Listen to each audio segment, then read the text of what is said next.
Hi, my name is Kedar Ahmed and welcome back to rptv.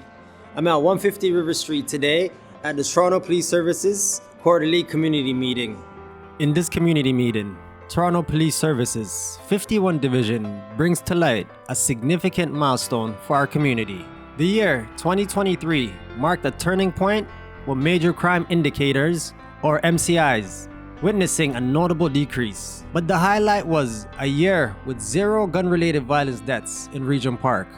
Now let's go to the meeting.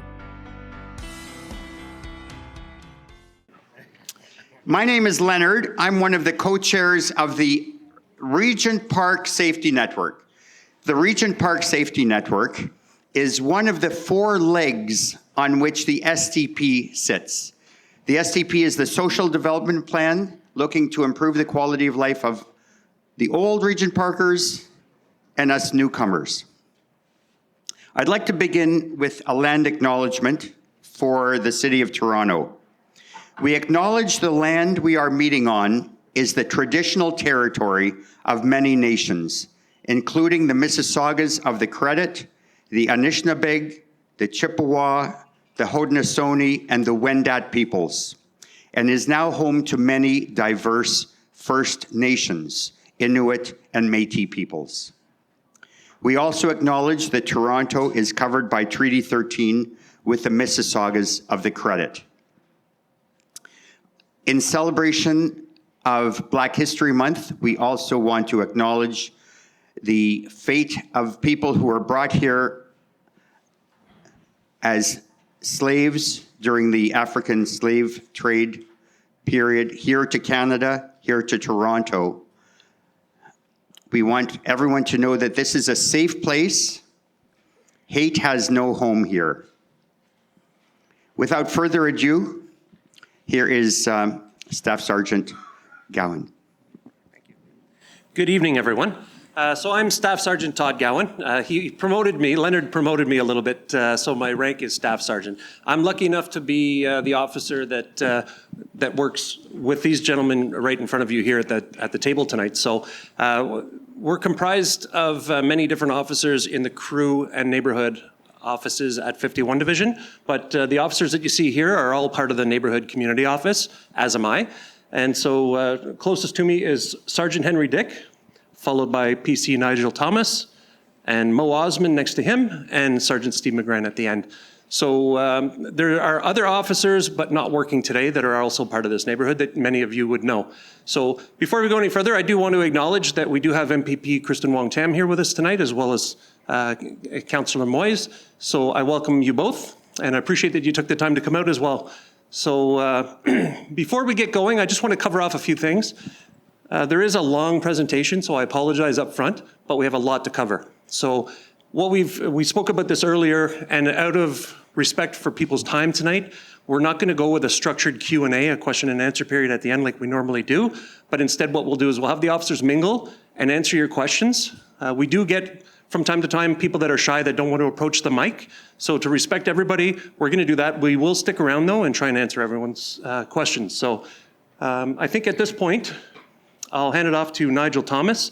So the officers that work in this community, they're very versatile. They're very in tune with the needs of the community because the community works closely with us. We really do appreciate, as you can see here tonight, there's a good turnout of people, and we love that. So the more people that come out to these meetings, the better we are. So for us to help you, we rely on you to be a part of the conversation. So thank you for being here. And without any further delay, I'll hand it off to Nigel Thomas.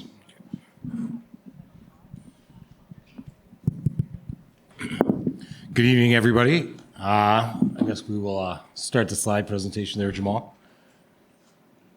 Okay, as staff has introduced us, I am Nigel Thomas. My partner here is Mo Osmond. Missing here today is Farzad Ghapi. You guys can hear me. As Farzad Ghapi and Murcha Biga. So they're on the other half. So when we're off, they're working, and vice versa.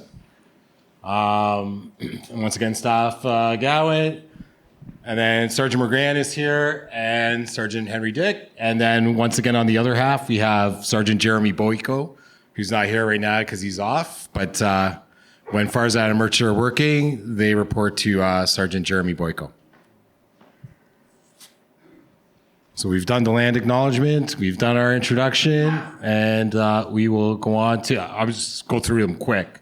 We're going to do the crime trends. We're going to do the advanced directed patrols within Regent Park, the critical incidents in Regent Park, significant arrests, working items, community programs, how to report a crime, a brief overview of the neighborhood officer program. And once again, as staff said, we'll save the questions till afterwards when we're doing our meet and mingle. Just our boundaries there.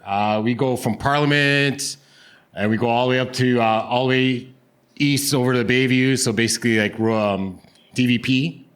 And then we come from Carlton Street all the way down to Queen Street. So that's what encompasses the area that we cover, which is Regent Park. Most people would just say it's from Parliament to River, and then over from Gerrard down to, most people would say Shooter, but it goes further out.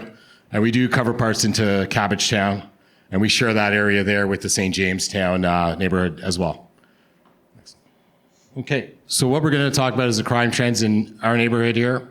And these are the comparison of crime trends between October 1st, 2023 to February 12th, 2023, as to what we have now.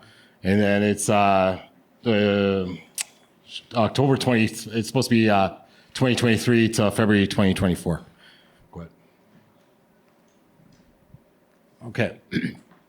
Once again, I already told you about our boundaries. And then we have some stats that are coming up here. And it's showing us that the assaults are up. Despite all of the, we'll get into the assaults if you guys want to talk about the assaults first. The assaults are mainly people that know each other. We have a lot of domestic violence that happens, right? Intimate partner relationship interactions. So that's what comprises the majority of what's there. Also, too, as we go further into our slideshow here, you'll see that some stuff has been initially reported as an assault, and then it might be changed to something else, which we'll see in one of our slides here. It's started off as that, and then it turned into something else. So it's what it was initially captured as, and then they ultimately gets changed through the dispatcher, and then eventually to how it's investigated. Going on to the auto thefts, despite what's happening in the city right now and what we're hearing and everything, the auto thefts are down right now in Regent Park. And I will say that most of the thefts and recoveries and theft from autos and everything, the bulk of it was happening up in Cabbagetown. And that was also a dumping ground up in Cabbagetown too as well. And that was happening... Well, it was happening over the last little bit, and it kind of declined just as fall was happening. But right up until like spring and everything, into the summer and everything, that was still happening quite prevalently up in Cabbagetown. And there was a lot of higher end vehicles that were being taken. And as we know, if we're watching the news and everything, we have people coming from other provinces coming here, actually making the thefts and actually shipping it out to other parts of the world. Okay. Break and enters are pretty much staying the same as they were last year. I can't divulge that slide that we have, but we have basically 6 known people that are on our list. That one just got arrested 2 days ago, Mr. Berger. Yeah, so that he was good for about 5 break and enters himself at that point in time. He's probably good for a few more, but once we get more, fingerprints and evidence and video and stuff like that, he might be good for more. We don't know. But the thing is that it's just a very small few within the community, and not all of them are community members here, but there's just only a small amount of people in the community that are committing these crimes, right?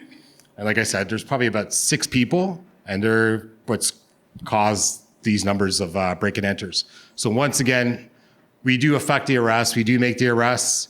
Unfortunately, things fall apart sometimes in court, and they are granted bail, and then they're released on bail, and they recommit, reoffend, and we rearrest, and it's a vicious cycle that we go through, right? But once they are in custody and off the streets, these numbers, they drastically fall. Homicides, we're at 0.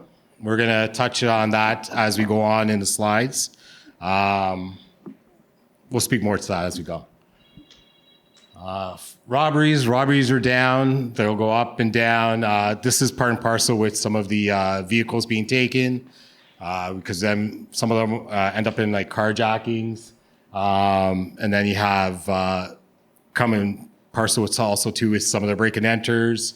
They go in and they steal the keys to the cars. So some are classified as that. Some are classified as robberies. And all how it comes in, right? So they're down right now as well too.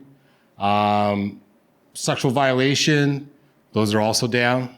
One of the instances that we will touch on briefly first came in as a sexual assault, which was turned down to an assault and a forcible confinement because there was no evidence of a sexual assault. And after speaking to the victim, it was deemed that there was no sexual assault that occurred. So once again, that's another capturing, like I said, was originally captured and classified as that, and then it gets changed. So that's what kind of inflates some of the numbers at times.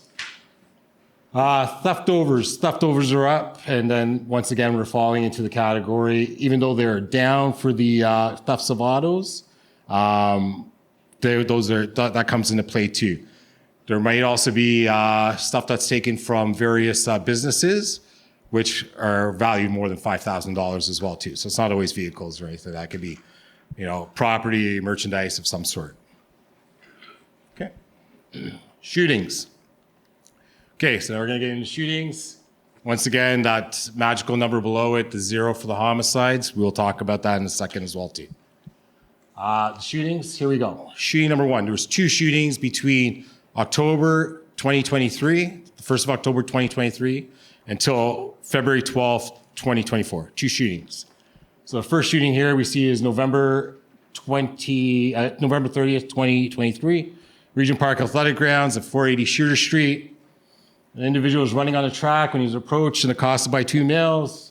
As you see there, the individual produced a firearm. The one that was being accosted or assaulted, he produced the firearm, discharged, did not strike anyone. Both unknown males fled the area, and the individual with the firearm vacated the area as well. The individual was later identified through investigative techniques, and search warrant was done at that individual's home, and a firearm was recovered. Once again, as I put in bold there in capitals, this was a targeted attack. Okay, this was a targeted attack for situations that happened way back when, right? And this person's recognized for being involved in it and was accosted by these 2 other individuals. It wasn't for a motive of robbery or anything like that. They were trying to get him back for something that happened from before. So once again, these are people that know each other, are engaged in criminal activity with each other, and it's payback time. Thankfully, none of you guys that aren't involved in any of that are caught up in the crossfire, right? Shooting number 2. That's the wrong date that we have there. Is it? Right there? Oh, yeah. So December 23rd. December 30th, 2023. Parliament and Queen. An altercation took place at the location. It was at 4:30 a.m. Firearm was discharged. An individual was struck in the leg. Police attended the scene, conducted our investigation, stopped vehicles on their way out, able to identify the victim in one of the vehicles.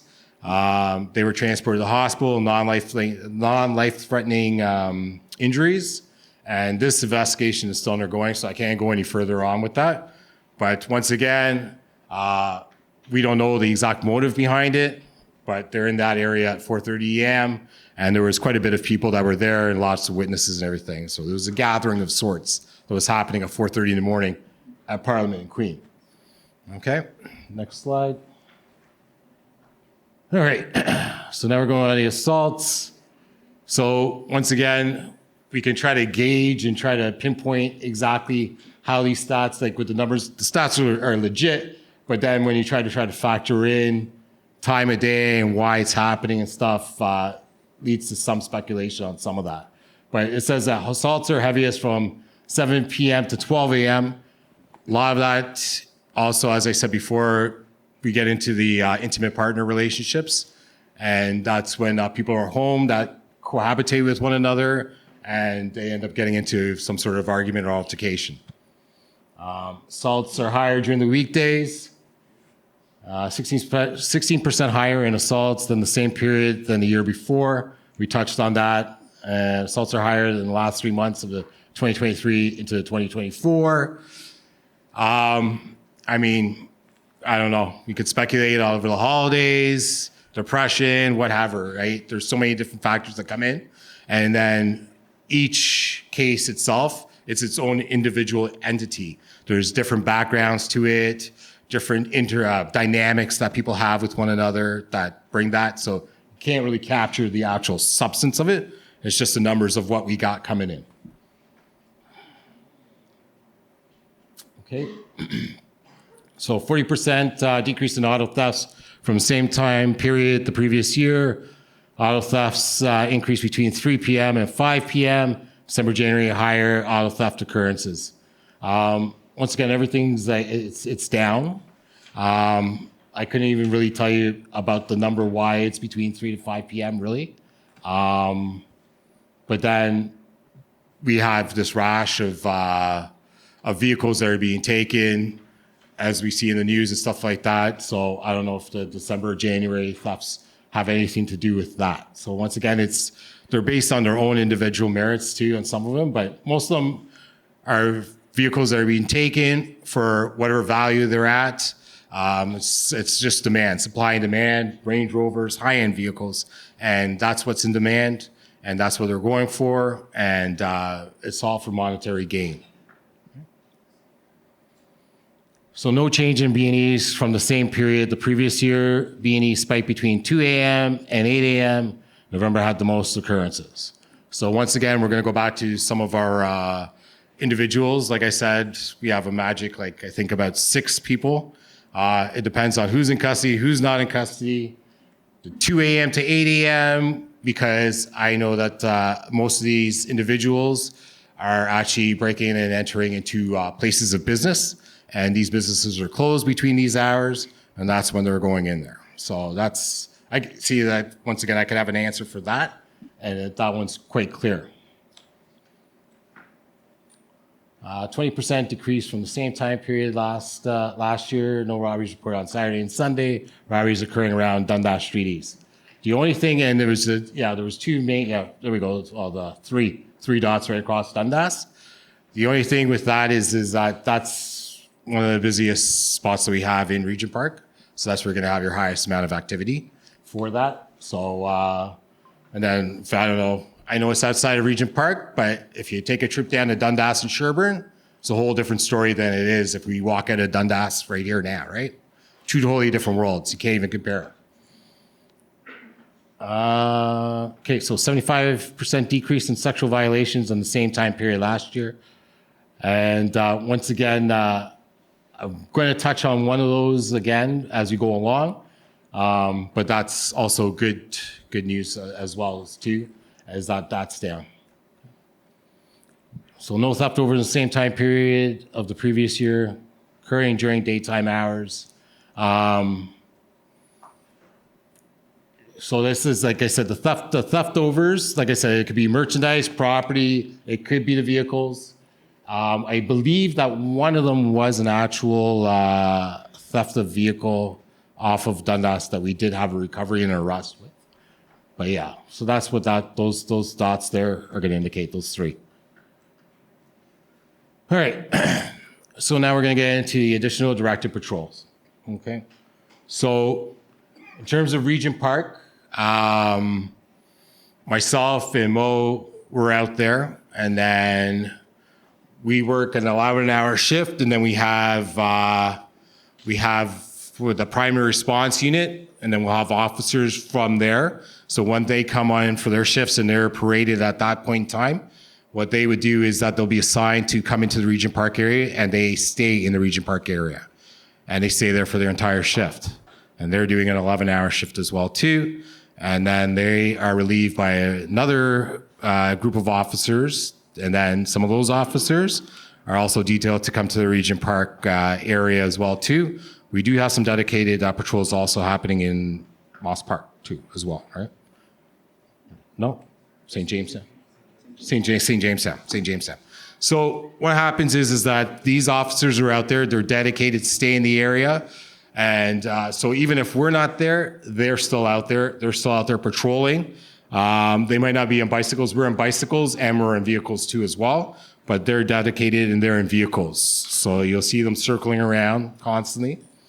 So let's get into the numbers here. So, back please, thank you.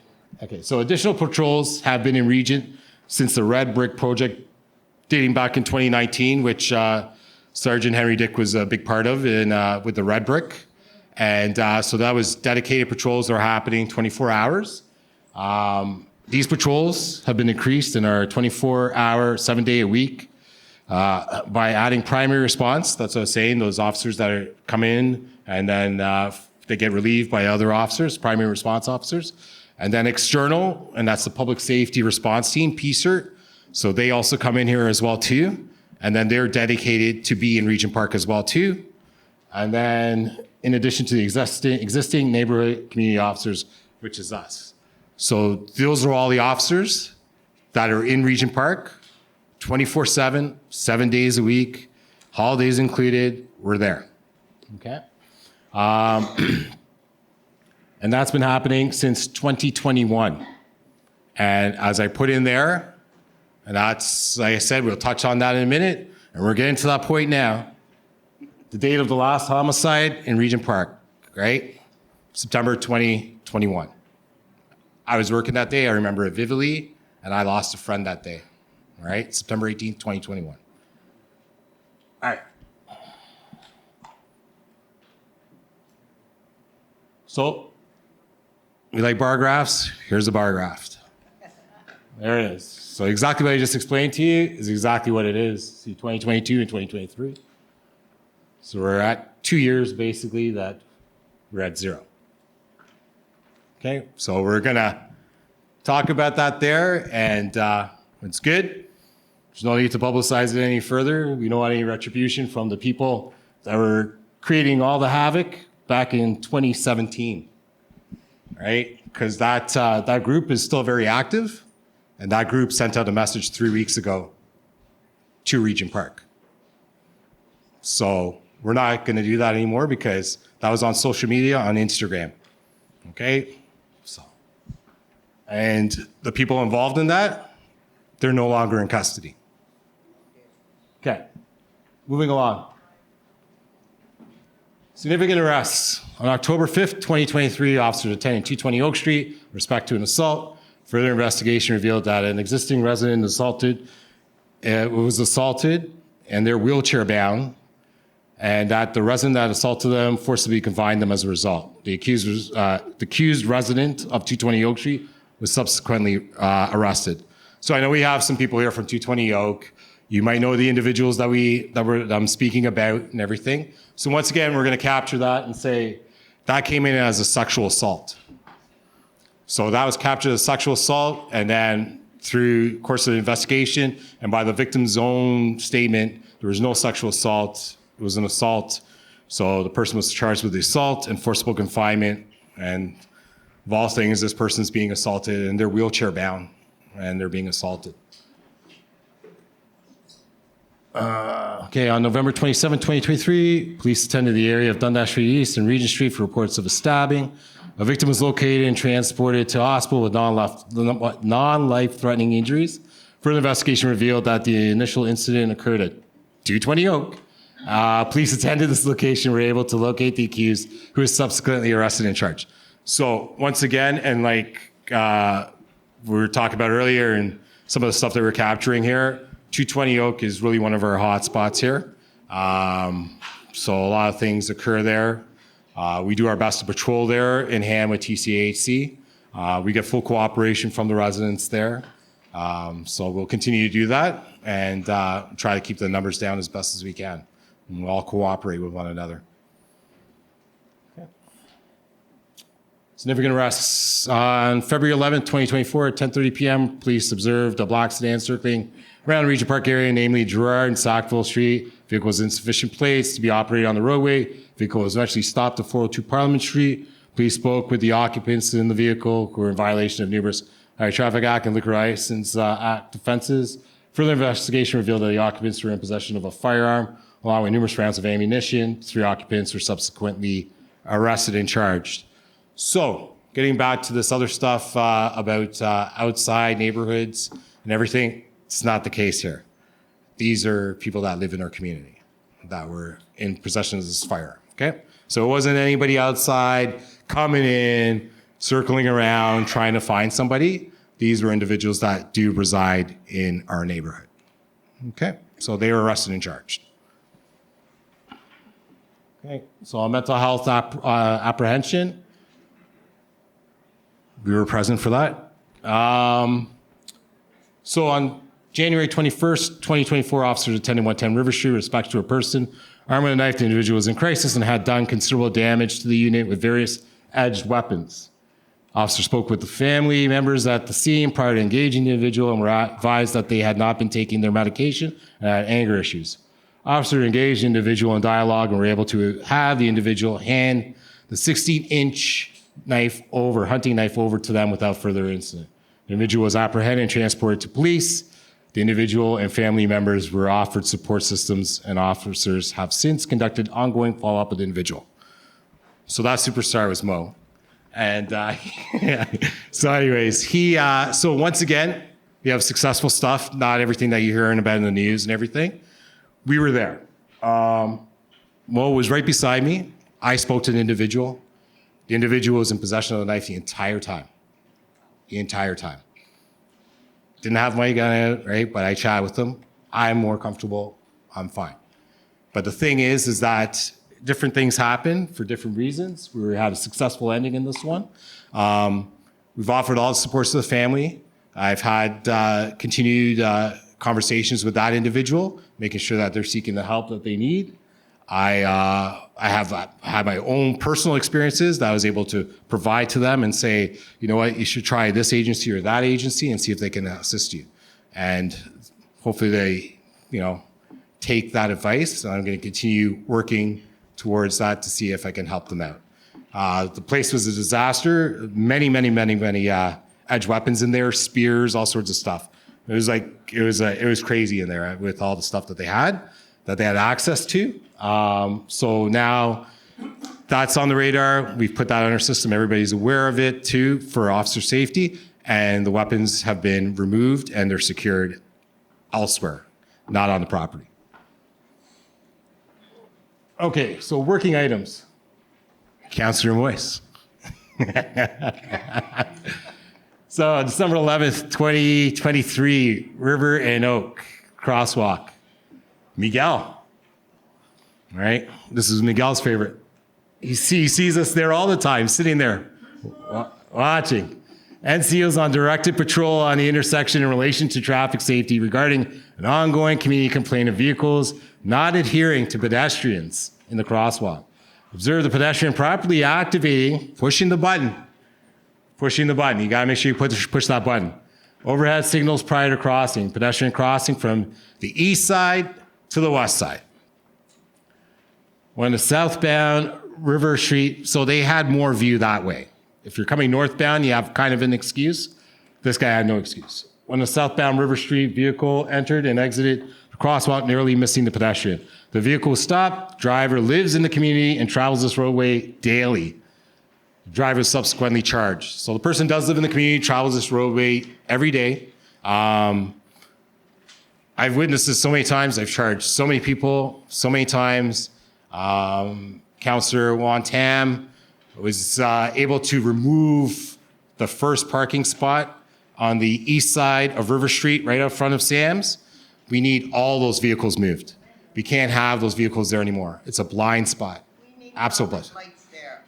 It's too close. I don't think they're going to be able to do that between Gerrard and Dundas. I don't think it's going to happen, right? It's just too close. However, if we move that, For northbound river traffic coming up, they'll have totally clear view. They'll be able to see the side of the street. When they're coming up, they can't see it. The next picture will illustrate this. There we go. So right in front of Sam, see all those cars there? That's not traffic moving. That's parked, stopped traffic, right? So you can only imagine if I'm standing around the corner with Sam's there, right, which is the southeast corner, and I want to cross the street, I can press that button and it's flashing, but that northbound vehicle, like you see that vehicle off in the distance, they won't see me. They won't see me till I step out. They see it flashing, which they're supposed to. They're supposed to stop or slow down, but we know most people don't. But then, last minute, once you step out, that's where the problem happens, right there. So that whole row of parking needs to be removed and addressed. This has been an ongoing thing that's been going on for years, and we got to finally come to an end of it. I think I wasn't here over the holidays. We weren't able to track it down, but apparently there was a pedestrian struck there over the holidays. Yeah? Okay. So it needs to be dealt with. Okay? Just putting it out there. All right. No pressure. All right. So community events. So October 8th, 2023, the Regent Park Thanksgiving meal giveaway and Muslim Welfare Canada 9-year anniversary celebration. MPP Kristen Wong-Tam, along with other stakeholders, were in attendance for the occasion. Over 500 meals were served to the residents of the Regent Park. So we're going to go on because and I've actually shortened a lot of the events that we've covered because it's just, if I brought the sheets here, it was probably going to be like this of everything if I put it down on there, typewritten stuff.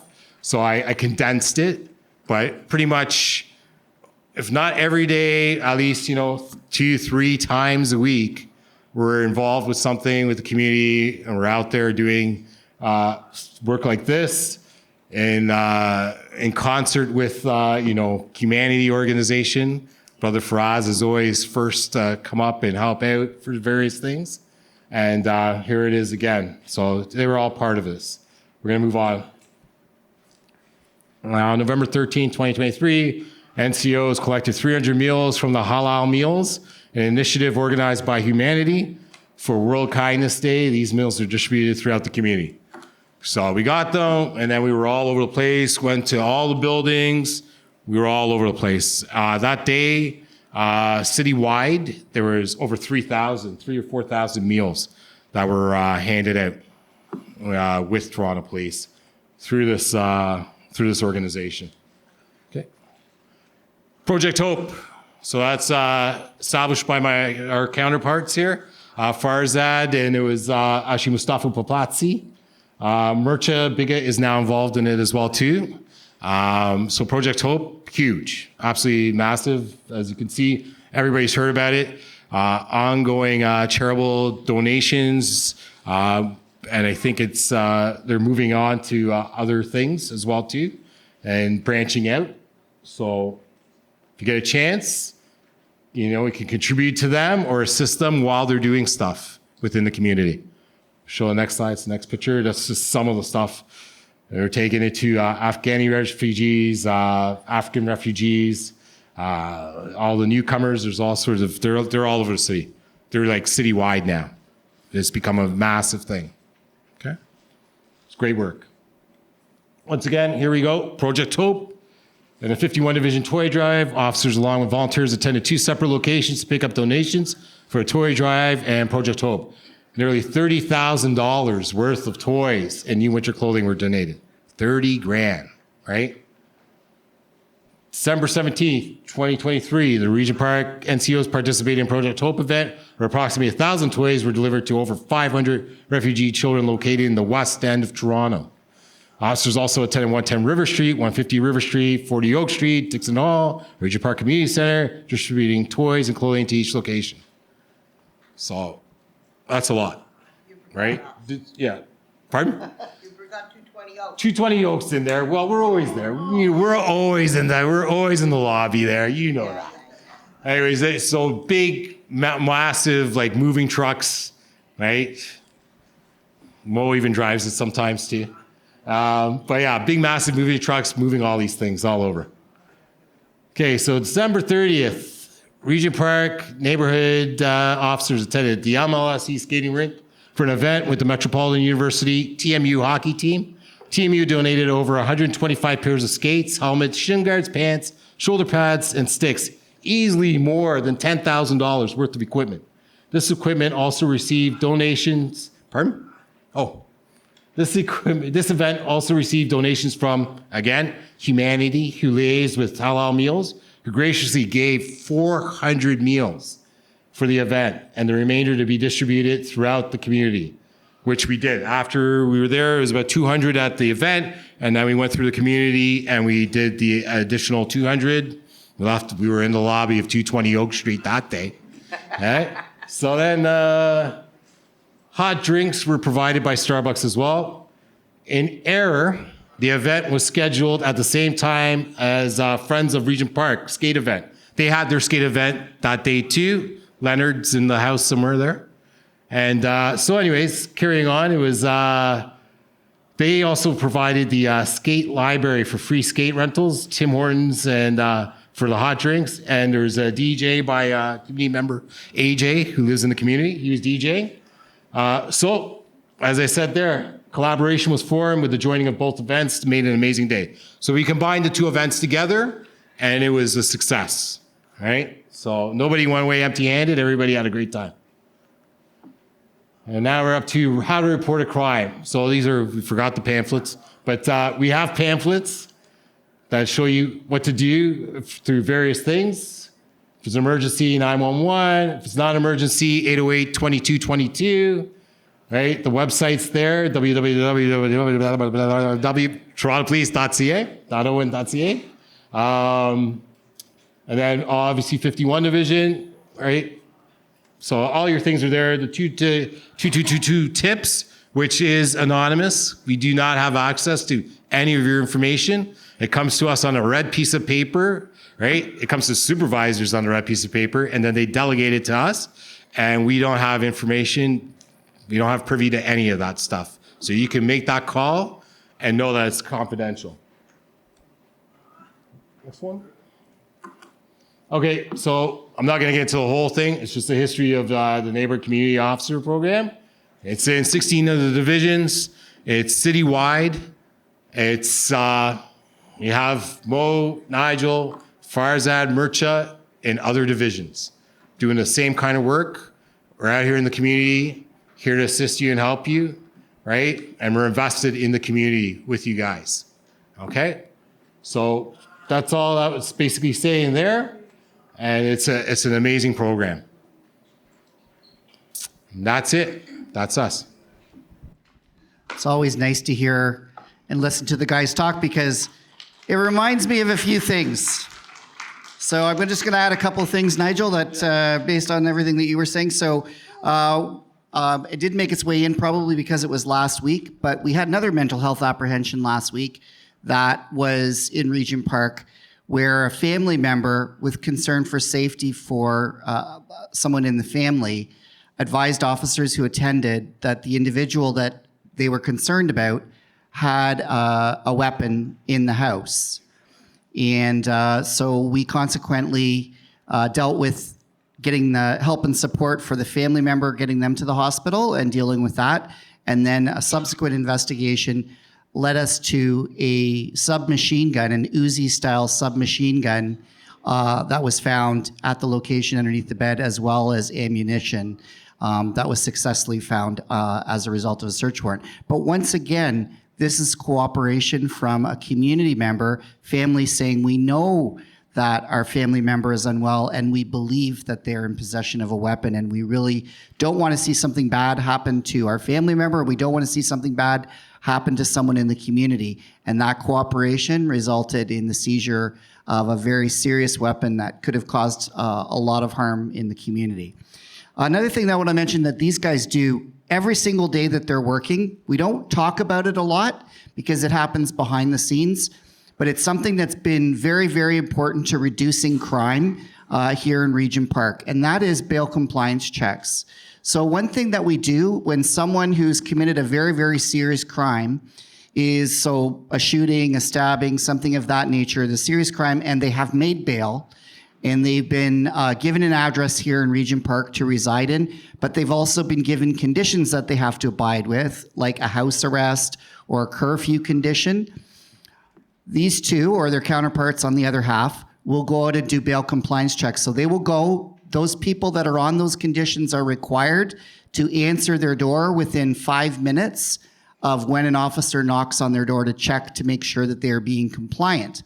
And it's very good because sometimes we have the ability to check up and see how they're doing, and it's just a wellness check, but at other times we knock on the door and there's nobody there, and then we have to talk to their surety and say, well, where are they? Why aren't they home when they're supposed to be home? It's past their curfew, or they're supposed to be here 24/7 and they're not here right now. Why aren't they here? And sometimes that results in that person being charged with failing to comply with those conditions that were set by the court, and they then have to go back to court and explain themselves, which sometimes results in their bail being rescinded. But the big thing about that is it keeps tabs on people that cause harm in the community, that have committed violent crimes in the community, such that they can't commit a violent crime again. So it's a very, very important thing. Our neighborhood community officers are the ones that do most of those bail compliance checks, and in particular the ones for Regent Park. So very, very important. The how to report cards that Nigel was showing, if anybody wants those, all you got to do is email us. We would be happy to email you one if you'd like to print one out to stick on your fridge or whatever you'd like, wherever you'd like to put it, so you know you're directing your call in the right way.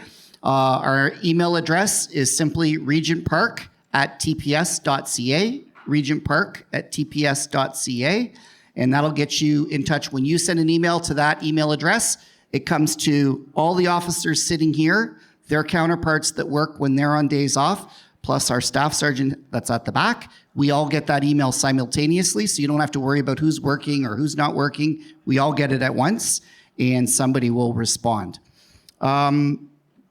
Two other things very, very quickly. I just thank you for highlighting Project Hope for your colleagues on the other side. I think it's interesting to note that something that started here in Regent Park by two Regent Park officers has now got to the point where the value of the amount that's been donated through that program that started here, homegrown in Regent Park by Regent Park neighborhood community officers, has now reached almost $1 million in items donated to newcomers to Canada. I think that's important for us because we have a lot of newcomers in Regent Park. So that's something to be very, very proud of, that we have been able to do with our community. And lastly, I just want to ask Nigel and Mo a question. So you talked about the Neighborhood Community Officer Program and neighborhood officers. And do you want to tell everybody where that started in Toronto? What community got it first? Regent Park. Regent Park. It all started here. Thank you very much for coming out. We really, really appreciate the attendance tonight. We are going to stick around for questions, but at this point in time, we're going to turn it over to Waleed and for the remainder of the evening and what they're going to do. And that concludes the part of the meeting that we're going to participate in. We'll be sticking around to answer all your questions, and thank you for coming out tonight. Much appreciated. Thank you. Thank you, Sergeant Dick. And I want to thank Steve, Mohammed, Nigel, and Sergeant Dick for being here, presenting those important statistics. It's a celebration today because we want to acknowledge as a community that our neighborhood is becoming safer, right? All major crime indicators are on a downward trend. That is amazing. The fact that we had 0 gun-related deaths in 2023 is something we should all be proud of. So I'm going to introduce our next speakers, but I want to let everyone know we will be taking questions at the end. So stick around for questions, and we're also going to have reflections from residents. So we're going to invite you to share your thoughts, what we should do to make sure that our neighborhood continues to be safe, okay? So we're going to make sure we hear from you as well.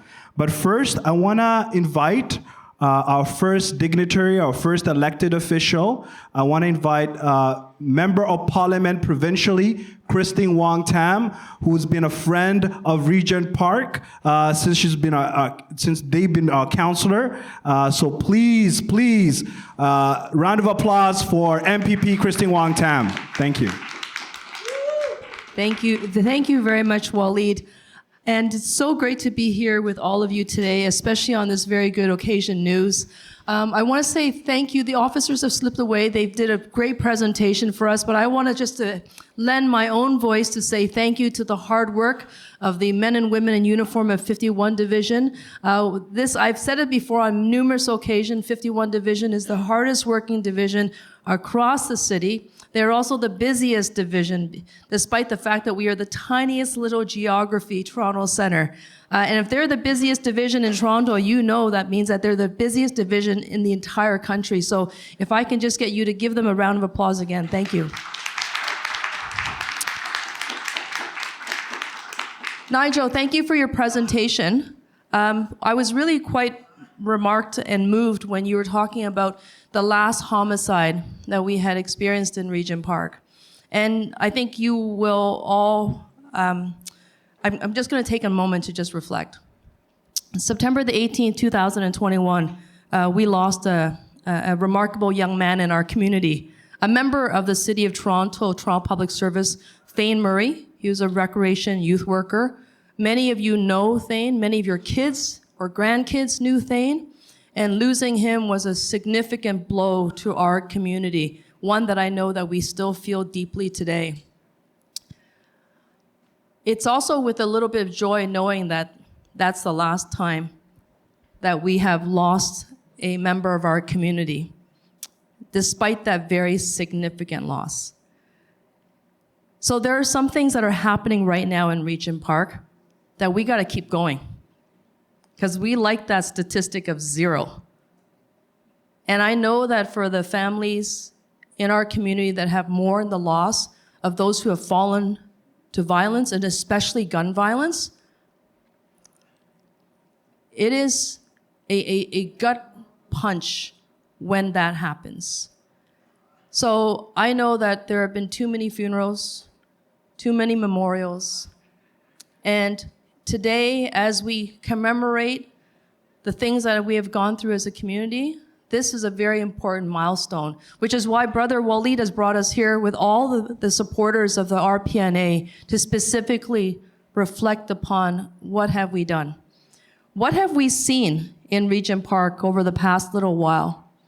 We've seen investments come in, sizable investments, but not just in the brick and mortar, because we talked about that as a community on numerous occasions, is that we cannot invest only in the real estate. We have to invest deeply and thoughtfully, purposefully in our people. And we have to get to the root causes of violence, which means we address poverty and inequity. And so, thank you, Miguel. And that is something that requires government action. And so we know that we have a responsibility. The councillor and I have had numerous conversations of how do we continue to support this remarkable neighborhood together, him at City Hall, myself at Queen's Park. And that is through investments to make sure that there are opportunities for education, kids can stay in school, our community is invested in with recreation and cultural programs, and that money has to flow not just for the real estate, but also for the people. So there are budgets that are passed all the time, budgets that are a reflection of the values of who we are and what we stand for. And so we know that the City of Toronto is making significant investments in community safety, and my hat tip to the councillor and everybody who's been involved with those budget consultations and those deliberations. Next year, the Social Development Fund, which is a sizable amount of money that's just specifically targeted for this community to allow the community to do the work that they want done for themselves, is coming up for renewal. There will be a lot of activity, including all of you having to step forward to make sure that that pot of money is not just renewed, which it should be, but also increased, because we've seen significant results that are all very positive. So that is a body of work that you have to do. And I'm going to do that with you, with the counselor, and with RPNA, because that's important. And then finally, yeah, let's do it. And then finally, there's one other thing. There's money at Queen's Park. There's a lot of money at Queen's Park. And don't you let the Premier tell you that there isn't any money. Because there are billions of dollars in unallocated funds. They're not just it's not surplus. They're just sitting in accounts.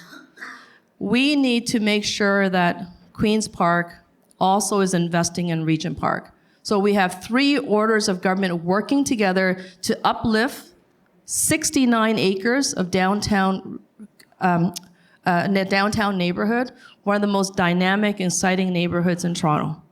And that is something that I pledge that I will do with you, and I want to make sure that you have a voice at Queen's Park as well.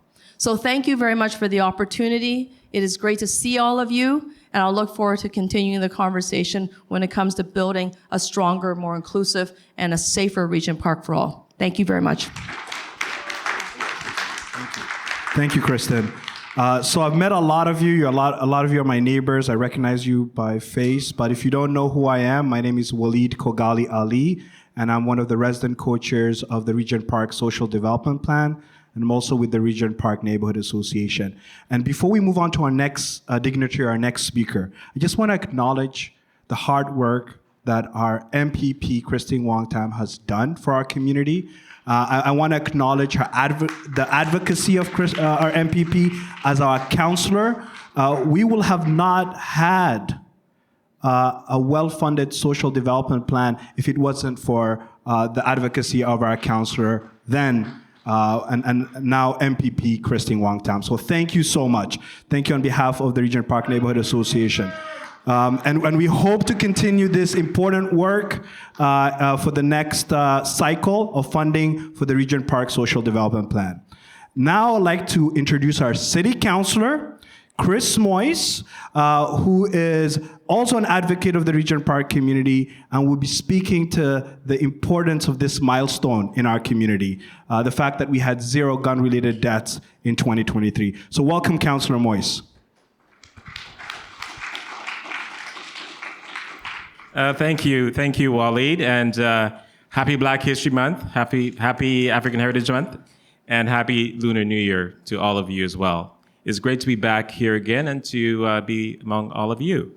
And yes, it is great to be here. It is a celebration. 0 gun deaths is a milestone. It's something we should be all very proud of. And we didn't get here by chance. There's been a lot of investments in our community over the years. And the city has had a large part to play with that. But the Regent Park Safety Network, for example, some folks are here today.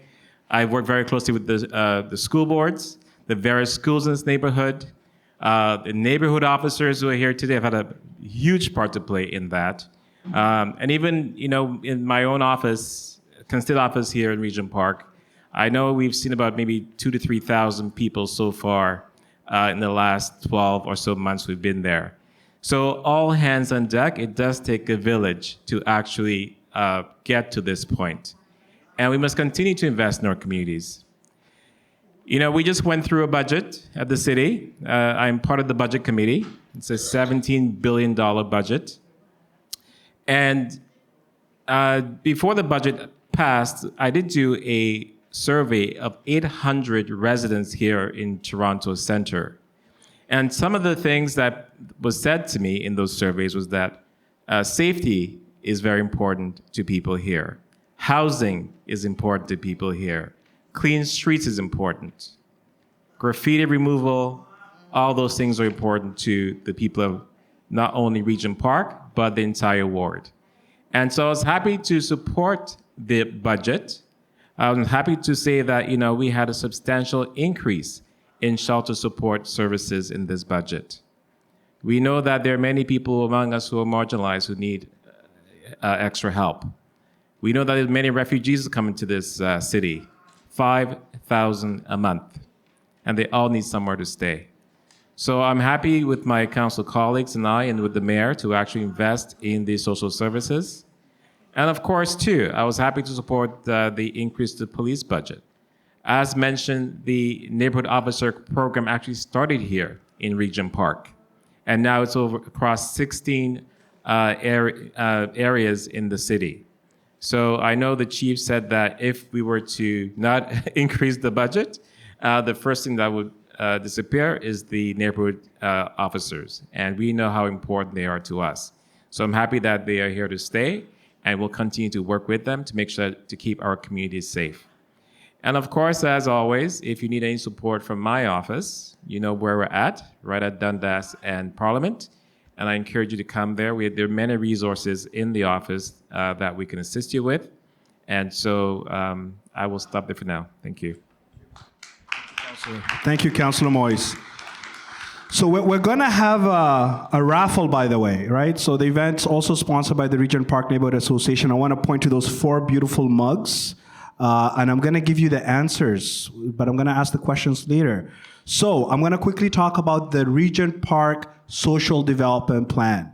So the Regent Park Social Development Plan has 4 working groups: communications, employment and economic development,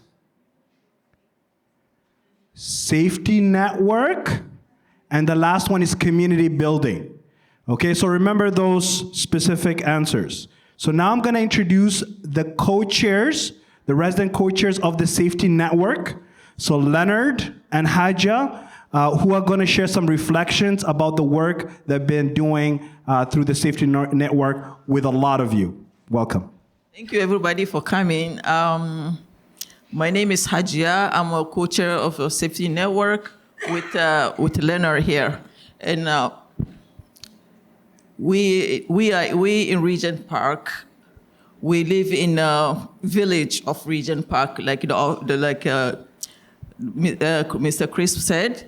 To make it work, we need to know that we live in a Regent Park, and we need to treat each other like a village, because it takes a village to raise, you know how they say it takes a village to raise a child? It takes a village to raise a village. All of us need to be together and watch over each other. Watch over each other and be a neighbor. This is why all this is important. Coming to the meeting the police officer, hearing our milestone, and what we need to look forward to take care of ourselves and our community. Thank you all for coming. I'm going to give it to my co-chair Leonard to finish. I ordered 2 separate items this morning on Amazon. I ordered a chicken and I ordered an egg. I'll keep you posted. A few quick announcements. Regent Park Safety Network is involved with not only the physical safety, but also the mental safety of people in Regent Park. It's important to stay connected, as Hajia pointed out. We've heard that it takes a village to raise a child. It also takes a child to raise a village, to bring us together. We need more young people at events like tonight and across our community, because it's that togetherness, it's that shared humanity that brings us together and keeps the community safe. We have, by the way, an event tomorrow morning sponsored by Friends of Regent Park. There's a free skating event at the Maple Leaf Sports and Entertainment ice rink down on Shooter Street between 1 and 3 o'clock. So please come out. The city has generously offered the use of their skate lending library, which means you don't even need to bring your own skates. If you haven't skated before, there will be helpers, volunteers to assist you and make sure you don't hurt yourself too much. So that's a great event that's coming up. We have the Regent Park Cafe that Enos is involved in. She'll speak. There she is, way in the back there. And we have our monthly meetings of the Regent Park Safety Network. Normally it's the third Monday of every month, but because of Family Day, we've postponed it till the following Monday. The skate is between 1 and 3. Yeah, and we have free food, we have coffee, we made them last night, brookies. It's half brownie, half cookies. So please come out. And yes, that's right, roasted marshmallows. We have a fire pit. There's a lot going on in this community, and it's up to all of us to say hello to our neighbors and make friends. Because, as I said, that's what keeps the community safe. So tonight is a celebration, a very special celebration. We have 2 big cakes, and thanks to everyone for not stealing a piece before the official cake cutting ceremony. And we're going to get underway in just a couple of minutes. I think Waleed wanted to say something, and then we'll have a schmooze fest with the neighborhood community officers and the other police. We're going to keep it short and wrap up in the next little while. Yes, so Waleed will talk about the cake, and these are very delicious, we were told, so please stay around. And thanks again for coming to everybody, even though it's cold tonight. Thanks for bringing your friends. And Hajia and I live in the community. We're available 24/7. If anyone's interested, I'll give you Hajia's personal phone number. And without further ado, here is back to Waleed. Then thanks again.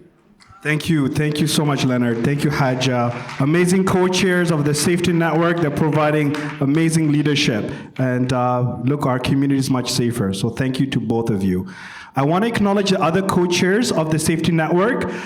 So Jerome, can you please, just put your hands up? People should know who are other co-chairs, and they are working with Toronto Community Housing, and they support the work that we do as well. And Felicia, this event will have not been possible without Felicia. Thank you, Felicia, and all the amazing TCHC staff that showed up today. I also want to acknowledge another co-chair of the SDP, Rabia, who is the co-chair of the Community Building Working Group. Rabia, do you want to say hi? Hi, everyone. Yes. And so we have other co-chairs that have attended today to show support to all of us. Now, we're going to do the fun stuff. We're going to do the raffle, and then we're going to ask if anyone wants to share some words from the community, because we want to also reflect on what you have to say, and then we're going to have that delicious cake. I can't wait. I'm kind of hungry right now. Okay, so the first question, and I'm going to ask you to name just one. So the first one to name one will get the amazing prize. Name one working group of the SDP. Okay. What do you want to say? Communications? Could you give me one of those ones? Congratulations, come, you're right, communications. Okay. My friend with the glasses, right there. What, yes. Sorry? Safety Network, are you saying Safety Network? Is that what you're saying? Okay, come, I'll give you a prize as well. Okay, go ahead. Employment Economic Development, come. Congratulations. Okay, here you go, my friend. Enjoy the mug. Here you go. And then the last one. Who can remember the last one? Ali. Community Building. Stand up and say it with pride, my friend. You're a member of the Community Building Working Group. Come on in. Thank you, Ali. Okay, my friend. So those are our prizes for today. I'm going to invite residents, our neighbors, to come and, thank you, Ali, to come and share their thoughts. So who'd like to come up and share some reflections? Don't be shy. Okay, Miguel would like to go first. And before we get Miguel to speak, I just want to remind everyone that we have an amazing collaborative Black History Month event this Saturday. If you haven't got a flyer, please grab one. Spread the word to our neighbors. It's from 12 to 5. We're going to have food. We're going to have various organizations at the event. We're going to have activities for the kids. We're going to have performances. Check out Regent Park TV for last year's coverage of this amazing event. It was so well attended. So we'd love to have all of you there. So mark your calendar. It's Saturday next week, okay? Saturday from 12 to 5. Saturday, February 24th, okay? Okay, Miguel, you can start us off, and then we can have another resident speak. Go ahead. Good evening, everybody. My name is Miguel. I'm a TCSE resident. And I want to thank Waleed for organizing this event with Regent Park Safety Network. Thank you, Kristen Wontang, for all those words for the Regent Park community.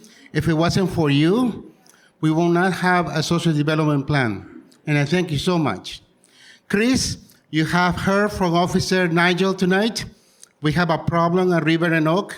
Perhaps tonight will help you, that graphics will help you to understand the problem on the crossing. So it is a work in progress. I know you are working very hard. Thank you for asking me that question at City Budget at the Topical Center about the success of the SD plan and how it is achieving the goal of reducing crime in our community. When I came to Regent Park in 2011, I was used to hear about funerals, about vigils. I was almost every year we were losing members of our community, and then we realized, and then we understand. Can I ask silence for the people in the back to listen, please? Can I ask those people at the back to listen? This is so important. The investments that we're making in this community are resulting in positive outcomes. I want to make a side note. Chair Morgan of the Toronto Police Services Board in November asked me a question. Miguel, if we need to remove anything from the line of the budget, what would you do? What would you like to see happen to stay or to be removed? And the answer is like Chris, do not remove the neighborhood community officers. And that was because I understand the dynamic, the conversations, the good dialogue that we're having in this community with the neighborhood community officers.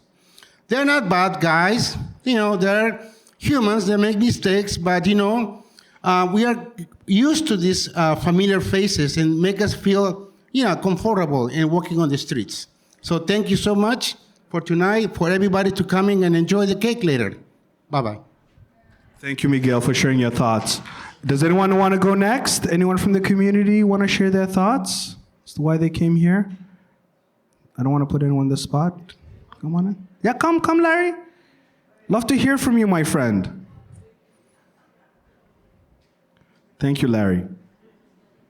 Yeah, I've been away for 6 months. Hey, good to see Kristen and Chris. Yeah, I think other than presentations, we need to learn from our success as much as our failure. So why did we succeed?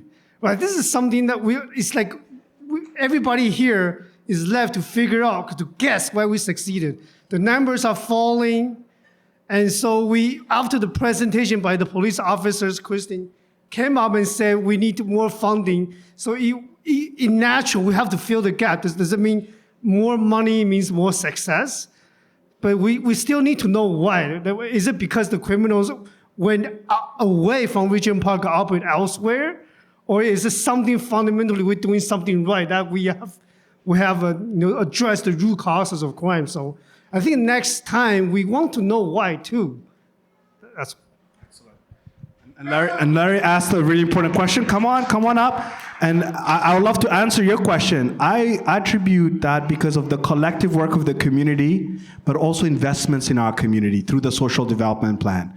$2.5 million. $2 million was already spent. We have the $500,000 for 2024, and we hope to make sure that that funding is sustainable so that we don't go backwards, right? We continue to become a safer and livable community. But I want to for sharing and being vulnerable with us. I really appreciate that, Wendy. Anyone else would like to speak? No? Okay, we're done then with reflections. Now, let's all have some delicious cake. And please get to know your neighbor. If you walk away from this building and not know someone new, I'll be very disappointed. Very disappointed. We cannot be a village if we don't know each other, right? So let's get to know each other and let's make sure that our community continues to be safe. Have a lovely evening, my friends. Thank you. Don't forget to like, comment, share, and subscribe to our YouTube channel.